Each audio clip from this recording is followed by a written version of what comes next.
Hi there, welcome to my views and news. Disappointing news from the Amhara region of Ethiopia, where we have been seeing a warlike situation since last year. Hopes, there were hopes a few days ago that maybe the parties to the conflict in Amhara would sit at the table, but hopes have been dashed to the ground. Secondly, new regional president elected in an Ethiopian region. Lastly, monkeypox has been declared a global emergency. Uh, it seems that the World Health Organization chief Dr. Tedros is going to be very busy, like he was very busy and in the limelight during COVID pandemic. Let's start viewers. First story from the Amhara region.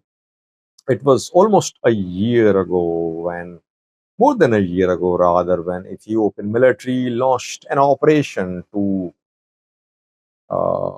put an end to the armed resistance movement in the Amhara region by Fano militia members. Military tried to disband Fano militias. Military tried to disarm them. Military tried to disband Amhara Special Force. Amhara Special Force joined Fano. That was the rebirth of Fano in the region. Since then, we've been seeing clashes between Fano and military. New Fano commanders surfaced. New brigades were formed. Diaspora became involved. Despite several rounds of military operations, Fano militias could not be considerably beaten. Last year, I predicted that the conflict would go on. If you remember, government overestimated its strength, underestimated Fano's capabilities. Government thought that maybe within a few weeks it would be able to crush Fano. Like it thought that it would be able to crush TPLF in a few weeks in 2020. It did not happen.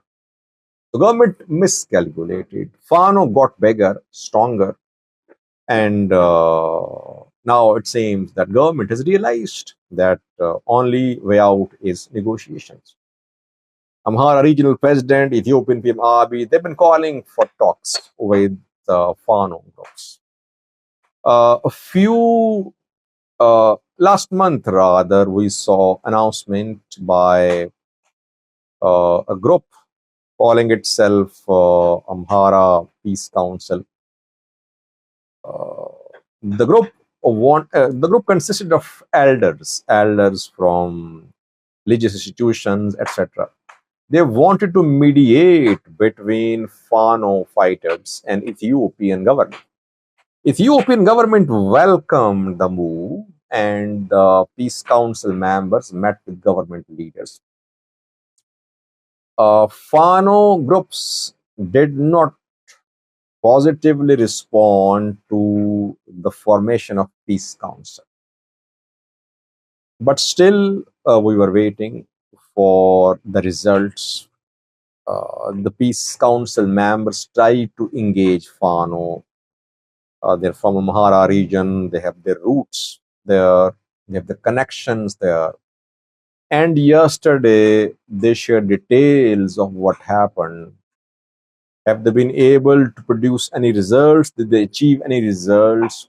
Which problems, which obstacles are being faced by these peace council members? Well, disappointing news that Amhara Peace Council members are saying that they have not been able to make any progress. Why? Which party is responsible for that? Government or Fano militias? Well, the Peace Council spokesperson said that the main problem for the Peace Council is how to get a unified position from Fano about talks, because Fano groups are not united. One group says one thing and the other group says another. It is difficult to talk while there is no unity in Fano. This is what we've been saying, that lack of unity in Fano is going to be a challenge for Fano and for the government too, if government is really interested in talks to Fano. It means that this Peace Council initiative has collapsed. By the way, a few days ago, we saw that some elders went to Fano groups. They called them, they requested them to come to the table. Some requested them to lay down arms, reportedly, some elders. And you saw how they were treated by Gujjam Fano fighters. They were forced to kneel down, they were forced to walk on their knees. They were humiliated publicly in front of people. They were humiliated. Why? Because they were just calling for reconciliation, talks with the government. One point which I want to reiterate, I always mention this point. These Fano commanders are enjoying power, wealth, fame, authority, contacts. So people should be careful. Some of them would like the conflict to continue. I'm not saying they're against Amharas. I'm not saying they're traitors. I'm not accusing anyone. I'm just saying that they are the center of attention in the region. Why would they like to lose this prominence?